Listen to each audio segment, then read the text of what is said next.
representativas do clube, que ainda hoje se mantém, eram o azul, o branco e o preto. E estava, como ainda hoje está, interdito ao clube quaisquer manifestações de caráter político. O Miramar, tal como hoje, era uma associação aberta à comunidade. Como atrás se disse, o Miramar, na sua constituição, visava a prática dos esportes, especialmente o voleibol. Com a decadência do voleibol em São Miguel, e o exemplo do que aconteceu com outras organizações esportivas, passa, no ano de 1969, a denominar-se Miramar Sport Clube, designação mais consentânea com a realidade de então. Citando Walter Duarte no seu livro Miramar, Raízes do Povo, a partir do ano de 1950, já alguns rapazes encontravam-se na rua de trás e disputavam avenidas partidas de futebol, jogando-se principalmente de verão, por altura das férias escolares, onde uma dezena de seminaristas trouxeram a fobia do futebol e, conjuntamente com outros colegas locais, foram os pioneiros do Conselho pela implantação da modalidade.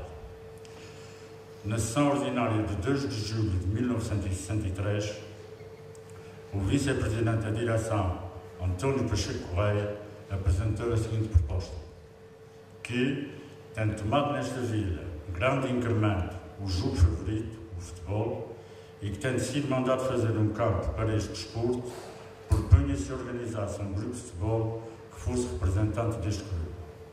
Esta proposta mereceu a aprovação unânime da direção. Nesta mesma sessão, foi liberado mandar fazer 15 pares de botas para futebol e adquirir uma equipa, entenda-se aqui equipamento, para o clube e bem assim mandar comprar uma ou duas bolas de futebol.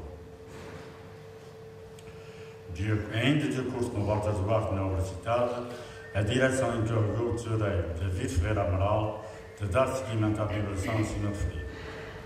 O campo que acima se referi foi construído pela Fundação Elizabeth do Carmo Medeiros, no mesmo local onde se encontra o atual complexo de aprovação, tendo sido inaugurado em 1960. Entretanto, surgiu outra equipa na povoação, o Desportivo, clube designado Elite Povoacense, que na gíria eram os casacas, que por não ter nascido tal qual como nós, o Miramar, teve apenas alguns anos de vida. A utilização do campo de jogos pelo Miramar, enquanto o mesmo não foi alugado à Câmara Municipal, gerou muitos distúrbios e cenas desagradáveis para os adeptos do Miramar, com decisões de prepotência e autoritarismo só possíveis no regime político que se vivia na altura. Resolvida que foi a questão do campo, a direção eleita em 1965, presidida por António Carlos Gago da Câmara Macedo, praticamente de todos conhecidos, Sr. Macedo, tendo como pares Herculano Deste Franco, António da Estrela Cosme e David Ferreira Amaral, dá o grande e definitivo arranque para o futebol.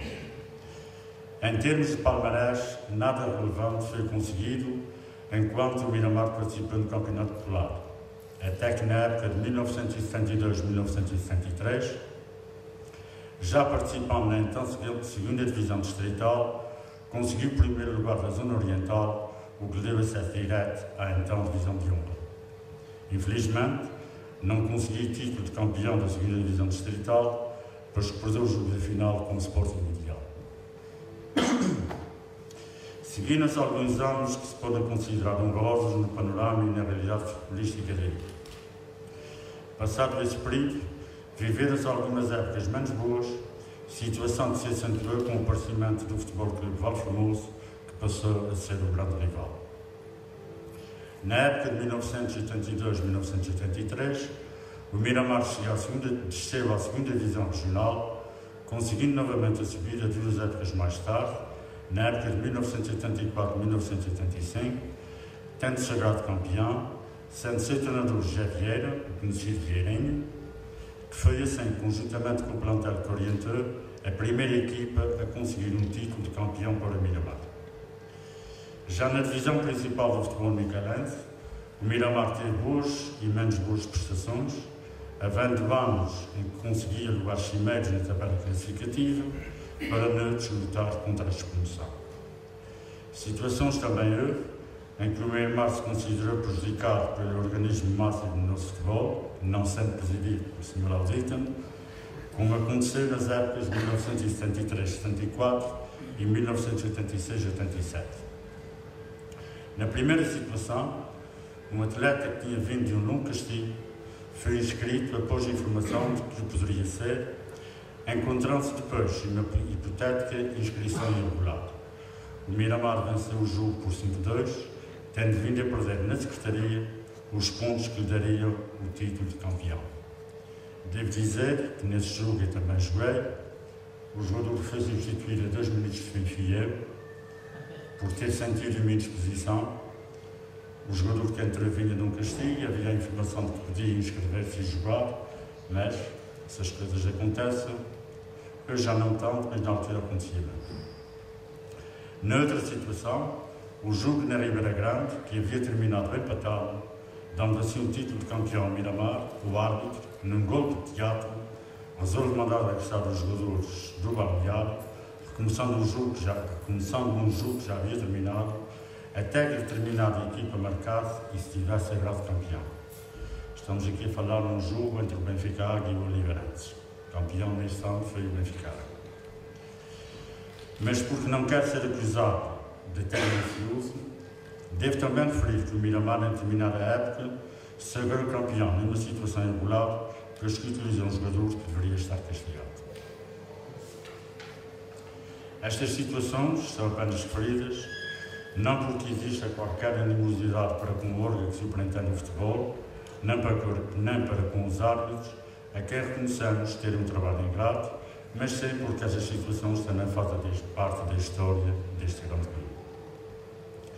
A época de 1991 e 1992 foi, em termos desportivos, o que se pode considerar a época de ouro, pois que o Miramar sagrou-se campeão da primeira divisão regional, se não tendo conseguido o título de campeão seriano, por ter sofrido um golo a 2 minutos do final do jogo disputado com o Angrense em Angra do Heroísmo.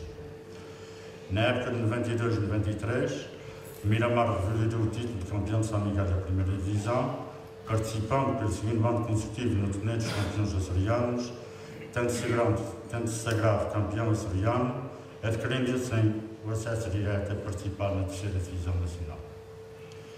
Em sessão da Assembleia Geral, realizada a 11 de junho de 1993, no Salão da Associação dos Bombeiros Voluntários desta vila, em que participaram 70 sócios, foi deliberado, sem votos contra, registando-se apenas 2 abstenções, que o Miramar deveria participar no Campeonato Nacional da Terceira Divisão. Seguiram-se várias épocas de participação naquele escalão do futebol nacional. A verdade é que a participação nos campeonatos nacionais exigiu maiores esforços financeiros por parte do clube, para os quais nem sempre houve com participação suficiente por parte das entidades oficiais, o que contribuiu para, sobremaneira, a degradação financeira desta instituição. Após a descida do clube aos regionais, e com alguma dificuldade para constituir corpos sociais que assumissem os destinos do clube, houve uma época em que apenas se participou com escalões de formação, nascendo daí aquela que viria a ser a campeão de São Miguel 2 épocas mais tarde, a regressão do Miramar à terceira divisão nacional, integrado na Série Açores, vindo a descer no final da série. A atual sede do clube, cita na Rua Infante Sagres, esta vida, só foi possível graças à cedência por parte da Fundação dos Boteiros de um edifício naquele local existente. Após essa cedência, os povoações se organizaram-se em festas e cortejos de ofrendas, visando a angariação de fundos para a construção da sua sede, tendo o clube recebido também apoios do Governo Regional e da Câmara Municipal. Os escalões de formação, na altura designados júniores, são criados no Miramar na época de 1973 e 1974. Embora já existisse uma equipa denominada de júniores do Miramar, formal e oficialmente, ela já começa a competir nas provas oficiais naquela época de 73 e 74. Nas últimas épocas, o Miramar tem vindo a apresentar, para além do escalão sénior e escalões de formação, que por obrigação são no mínimo 2, e sempre que as condições financeiras e disponibilidade de técnicos e pessoal o permitam, mais algum escalão. O exercício do cargo de dirigente no Miramar tem sido, e esperamos que continue a ser, pelo menos não o vejo de outra forma, um trabalho prestado ao clube e à comunidade com o espírito de servir a terra. Aquilo que